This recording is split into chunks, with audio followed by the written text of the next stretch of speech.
नमस्कार सगळ्यांना. स्वागत आहे परत एकदा सर्वांचं आपल्या आवडत्या चॅनलवरती. तर जे विद्यार्थी RRB ग्रुप डीसाठी प्रिपरेशन करत असतील तर त्यांच्या लेखी परीक्षेमध्ये विज्ञान या विषयावर प्रश्न विचारले जातात.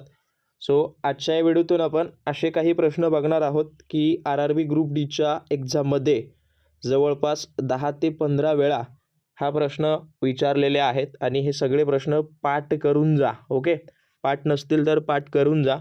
आणि सगळ्यात महत्त्वाचं म्हणजे काय, याच्याशी रिलेटेड किंवा हेच प्रश्न तुम्हाला परीक्षेत इथून ज्या काही होणार आहेत किंवा इन फ्युचरमध्ये होतील त्या सर्व परीक्षेसाठी हे प्रश्न तुम्हाला त्या ठिकाणी दिसतील. त्यामुळं पाहून घ्या. आणि याच पद्धतीचं स्टडी मटेरियल आमच्याकडे उपलब्ध आहे. ज्यांनी बॅच जॉईन केली नसेल RRB ग्रुप डीची त्यांनी जॉईन करून घ्या. खाली नंबर आहे, इन्क्वायरी वगैरे करू शकता. पाहूयात पहिला. तर प्रेरित विभवांतराचं SI एकक तर व्होल्ट आहे. ओके, आणि हे सगळे वन लाईनर घेतलेत कमी वेळेत जास्त प्रश्न वगैरे कव्हर व्हावेत म्हणून. आणि अशाच पद्धतीचे प्रश्न आम्ही डेली वगैरे अपलोड करत असतो. त्यामुळं सबस्क्राईब करून बाजूचा बेल आयकॉन दाबून घ्या, जेणेकरून जशी जशी अपडेट येईल तशी तशी तुम्हाला मिळत जाईल. परत कोणत्या भौतिक राशीचं मात्रक म्हणजेच एकक वगैरे व्होल्ट एम्पियर वगैरे असतं, तर प्रतिरोधचं हे जे आहे ते व्होल्ट एम्पियर वगैरे डिवायडेड बाय असतं. त्यानंतर रेझिस्टन्सचं ओहम हे एकक आहे. त्यासोबत विवर्धनाचं एकक काय असतं, तर याला कुठलंही एकक नाही आहे, लक्षात ठेवा. आता हे नाही आहे म्हणून असाही प्रश्न तुम्हाला दिसतो परीक्षेमध्ये, त्यामुळं नोट डाऊन करून घ्या. परत विद्युत शक्तीचं म्हणजे इलेक्ट्रिक पॉवरचं SI एकक वॅट आहे. लेन्सच्या क्षमतेचं एकक डायोप्टर आहे.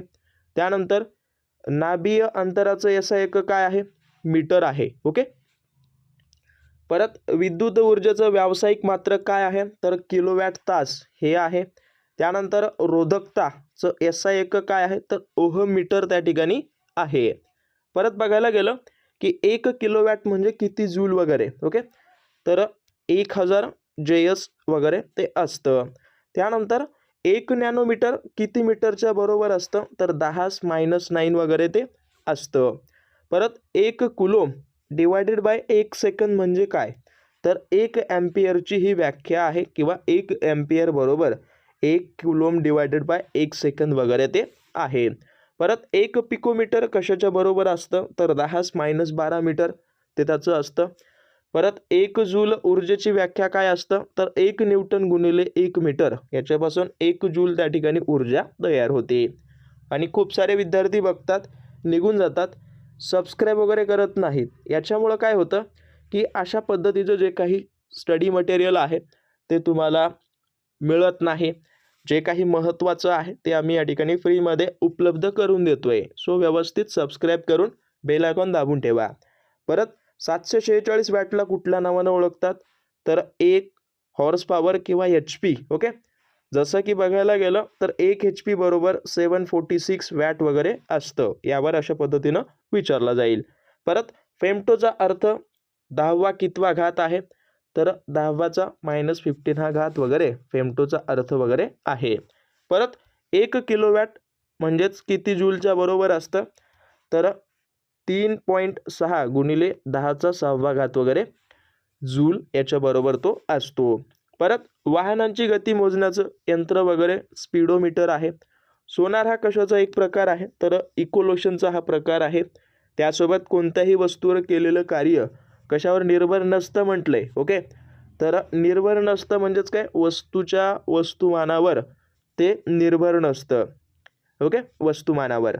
परत बल आणि विस्थापनाचा गुणाकार काय असतो, तर बल आणि विस्थापन यांच्या दोघांचा गुणाकार म्हणजेच कार्य असतं, म्हणजे वर्क डन वगैरे. परत जर विस्थापनच झालं नसेल तर केलेले कार्य किती असतं, तर 0 असतं. ओके, विस्थापन म्हणजेच डिस्प्लेसमेंट हेही लक्षात ठेवा. परत कार्य होण्यासाठी अनिवार्य अट कोणती आहे, तर वस्तू विस्थापित होणे म्हणजे एका जागची दुसऱ्या जागी जाणं, तेव्हाच कुठं कार्य वगैरे घडतं. अशाच पद्धतीची बॅच वगैरे ऑलरेडी सुरू झालेली आहे. ज्यांनी जॉईन केलं नसेल करून घ्या RRB ग्रुप डीची, ज्याच्यामध्ये सर्व विषयांचे इन्क्लुडेशन वगैरे होत आहेत. परत कार्य होण्यासाठी अनिवार्य अट कोणती आहे, तर वस्तू वगैरे परत बल आणि विस्थापनाची दिशा यात 90 डिग्रीचा कोन वगैरे असल्यास कार्य किती असेल, तर काय असतं, 0 असतं. ओके. परत धावणाऱ्या कार्यावर विरुद्ध दिशेने येणाऱ्या हवेनं केलेलं कार्य कसं असतं, तर ऋणात्मक असतं. परत कार्य ही कुठली राशी आहे, तर याला दिशा नसते, कार्याला दिशा नसते. ज्या दिशेला किंवा ज्या कार्याला दिशा नसते त्याला म्हणतात अदिश राशी. ओके, लक्ष ठेवा. परत जर बल आणि विस्थापन यात 180चा कोन असेल तर ऋणात्मक असते. परत जर वस्तू वर्तुळाकारात पथात फिरवली तर तिचं एकूण कार्य 0 असतं. ओके. परत मुक्तपणे पडणाऱ्या पिंडाची स्थितीज आणि गतीज ऊर्जेची बेरीज काय असते, तर ती कॉन्स्टंट वगैरे असते किंवा स्थिर त्या ठिकाणी असते. परत रबर बँड खेचल्यावर त्यात कोणती ऊर्जा साठवली जाते, तर स्थितीज ऊर्जा साठवली जाते. परत कोणत्या अवस्थेत कणांची गतीज ऊर्जा सर्वाधिक असते, तर वायूंच्या. संकुचित स्प्रिंग सोडल्यावर तिचं रूपांतर कोणत्या ऊर्जेत होतं, तर गतीज ऊर्जेमध्ये तिचं रूपांतर त्या ठिकाणी होत असतं.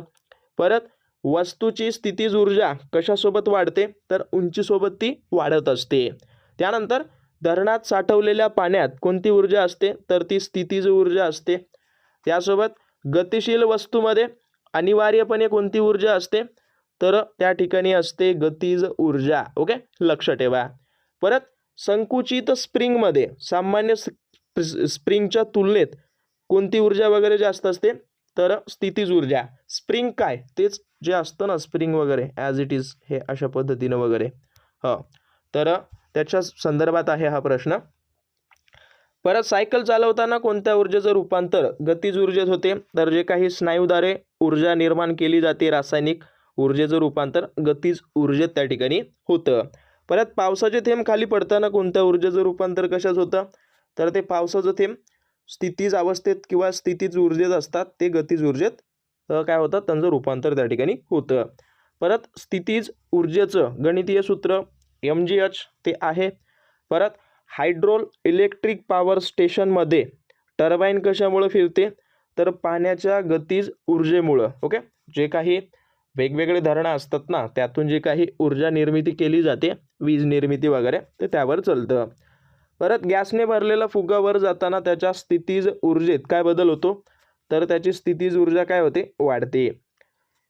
परत ऊर्ध्वाधर दिशेनं फेकलेली वस्तू जास्तीत जास्त उंचीवर असताना त्यात काय असते, कमाल स्थितीज ऊर्जा. ओके. त्यानंतर जास्त उंचीवर पडणाऱ्या विमानात शाईचे पेन का गळतात, तर वातावरणीय दाब कमी असल्यामुळे ते गळत असतात. परत पृथ्वीभोवती चंद्राची गती कोणत्या बलामुळे टिकून राहते, गुरुत्व बल. वस्तूचं पृथ्वीवर वस्तुमान 60 किलो असल्यास चंद्रावर किती असतं, तर लक्षात ठेवा वस्तुमान विचारले, वस्तुमान त्या ठिकाणी बदलत नाही. ओके, सहसा तरी. परत ध्रुवावर वस्तूचा भार विषुववृत्ताच्या तुलनेत कसा असतो, जास्त असतो. त्यानंतर उंची वाढल्यावर गुरुत्वीय त्वरणच्या मूल्यावर काय परिणाम होतं, तर गुरुत्वीय त्वरणचं मूल्य काय होतं, कमी होतं. उंची जशी जशी वाढत जाते तशी तशी मूल्य त्या ठिकाणी कमी होतं. परत पृथ्वीच्या केंद्राकडे जाताना जीचं मूल्य काय होतं, कमी होतं. परत मुक्त पतनादरम्यान वस्तूची स्थिती कशी असते, भारहीन, वेटलेस वगैरे. परत ध्वनी लहरीची वारंवारता वाढल्यास तरंग लांबीवर काय परिणाम होतो, तर तरंग लांबी काय होते, कमी त्या ठिकाणी होते. परत समुद्राच्या पाण्यात ध्वनीचा वेग अंदाजे, लक्षात ठेवा हा प्रश्न खूपदा आलाय, मीटर सेकंड वगैरे. त्यानंतर माध्यमाचे तापमान वाढवल्यास ॲज इट इज ध्वनीच्या वेगावर काय परिणाम होतो, ध्वनीचा वेग वाढतो. परत 25°C ध्वनीचा वेग कोणत्या धातूत सर्वाधिक असतो, तर ॲल्युमिनियममध्ये. परत अवतल दर्पणात समांतर किरण परावर्तनावर कुठून जातात, तर मुख्य फोकसमधून. दर्पण बरं, आरसा वगैरे. त्यानंतर वक्रता त्रिज्या आर आणि नाभीय अंतर यातील फरक काय असते, तर लक्षात ठेवा वक्रता त्रिज्या ही नाभीय अंतराच्या दुप्पट असते. आर इज इक्वल्स टू, इथं सूत्र असेल, करेक्शन करून घ्या. परत उत्तल दर्पण मुख्य नाभी कुठे असतो, तर दर्पणाच्या मागे त्या ठिकाणी असतो. परत दंतचिकित्सक कोणत्या प्रकारचा दर्पण वापरतात, तर अवतल दर्पण त्या ठिकाणी वापरतात. परत गोलीय दर्पणाचे कार्य कुठल्या सिद्धांतावर आधारित आहे, तर प्रकाशाच्या परावर्तनावर ते आधारित आहे. जर नाभीय अंतर ऋण 30 सेंटीमीटर असेल तर कोणता लेन्स असेल, तर अवतल लेन्स त्या ठिकाणी असतो. परत बघायला गेलं की वक्रता केंद्र अवतल दर्पणात कुठे असतं, तर दर्पणाच्या समोर असतं. परत वस्तू अवतल दर्पणासमोर वक्रता केंद्रावर असल्यास प्रतिबिंब कुठे मिळतं, तर वक्रता केंद्रावरच त्या ठिकाणी प्रतिबिंब मिळतं. जे काही भिंग आहेत लेन्स यावर करून जा बरं, प्रत्येक शिफ्टला प्रश्न दिसत आहेत. परत भिंगाच्या मध्यबिंदूला प्रकाशीय केंद्र म्हणतात. वाहनाच्या बाजूच्या आरशात कोणता दर्पण वापरतात, तर उत्तल दर्पण. ओके, कन्व्हेक्स मिरर वगैरे. परत सोलर कुकरमध्ये प्रखर सूर्यप्रकाश एकत्र करण्यासाठी कोणता दर्पण वापरतात, अवतल. त्यानंतर प्रकाशाचं एका माध्यमातून दुसऱ्या माध्यमात जाताना वाकणं म्हणजे प्रकाशाचं अपवर्तन, रिफ्रॅक्शन वगैरे आपण त्याला म्हणतो. परत याच्यामध्ये ताऱ्याचं लुकलुकलं हे कशाचं उदाहरण आहे, तर वातावरणीय अपवर्तनाचं आहे. भिंगाच्या शक्तीचं सूत्र P = 1/F वगैरे. त्यानंतर मानवी डोळ्यातील कोणत्या भागावर वस्तूची प्रतिमा तयार होते, तर दृष्टिपटलावर. त्यासोबत डोळ्याच्या भिंगाचा आकार बदलण्याचं कार्य कोण करतं, तर सिलियरी स्नायू जे असतात ते त्या ठिकाणी बदल करतात. निकट दृष्टिता दोष दूर करण्यासाठी कोणता भिंग वापरतात, अवतल भिंग. ओके, दूरदृष्टितासाठी उत्तल भिंग वगैरे वापरतात. बहिर्वक्र आंतरवक्र आरसा बरं लक्ष ठेवा. ओके, हां. परत इथं काय दिलं की रक्ताचा pH 7.4 असतो, लिंबाचा जवळपास 2.2 ते 2.4 वगैरे असतो. लिटमस पेपर कशापासून मिळवतात, लाइकेन. आम्ल निळ्या लिटमसला कोणत्या रंगात बदलतं, लाल. हे सगळे आलेले काही आहेत 2025 मध्ये. ओके, त्यानंतर आम्लारीमध्ये लाल लिटमस जो आहे तो निळ्यामध्ये त्या ठिकाणी बदलत असतो. परत आधुनिक आवर्त सारणी कोणी मांडली, तर हेनरी मोसले किंवा मोजले वगैरे यांनी मांडली. त्यानंतर आवर्त सारणीत 8 आडव्या ओळी आहेत, 7 आणि 18 जे आहेत ते उभे स्तंभ आहेत. ओके, त्यानंतर अल्केनचं सामान्य सूत्र हा प्रश्न आलाय, हे CH2N+2 वगैरे आहे. परत अल्किनचं पाहून घ्या, अल्काईनचं पाहून घ्या, याच्यामध्ये थोडंफार डिफरंट आहे. त्यानंतर बायोगॅसचा मुख्य घटक मिथेन, ज्याचं सूत्र आहे CH4. सर्वात हलका वायू कुठला आहे, हायड्रोजन. पृथ्वीच्या कवचात सर्वाधिक आढळणारा धातू, तर पृथ्वीच्या कवचामध्ये ॲल्युमिनियम नावाचा जो काही धातू आहे तो सर्वात जास्त आढळतो. परत द्रव अवस्थेत आढळणारा एकमेव धातू पारा आहे. द्रव अवस्थेत एकमेव आढळणारा अधातू म्हटलं तर ब्रोमिन, धातू म्हटलं तर पारा. परत पेन्सिलच्या लीडमध्ये काय वापरलं जातं, तर ग्रॅफाईट त्या ठिकाणी असतं. परत शुद्ध सोने किती कॅरेटचं असतं, 24 कॅरेटचं. मानवी शरीरातील सर्वात मोठी ग्रंथी यकृत आहे. परत संवेगाचं SI एकक किलोग्रॅम मीटर पर सेंटीमीटर वगैरे ते आहे. ओके, त्यानंतर त्वरणाचं मीटर / सेंटीमीटर स्क्वेअर वगैरे. याच्यामध्ये काही असतील तर कमेंट करून द्या थोडंफार याचे एकक वगैरे.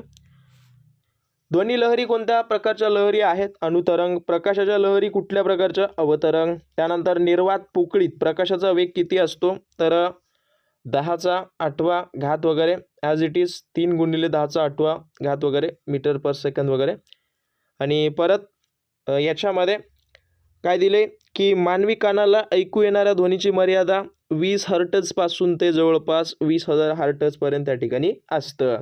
परत 20,000 हर्ट्झपेक्षा जास्त वारंवारतेच्या ध्वनीला काय म्हणतात, तर श्राव्यातील ध्वनी म्हणतात. ओके, म्हणजे त्याच्यापेक्षा जास्त ऐकू येत नाही. परत वस्तूच्या जडत्वाचं मोजमाप कशात करतात, तर वस्तुमानामध्ये, म्हणजे ते किती जड वगैरे.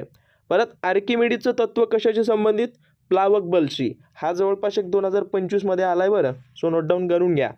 परत विद्युतधारेचं SI एकक एम्पियर आहे, एम्पियरचं आपण वर पाहिले.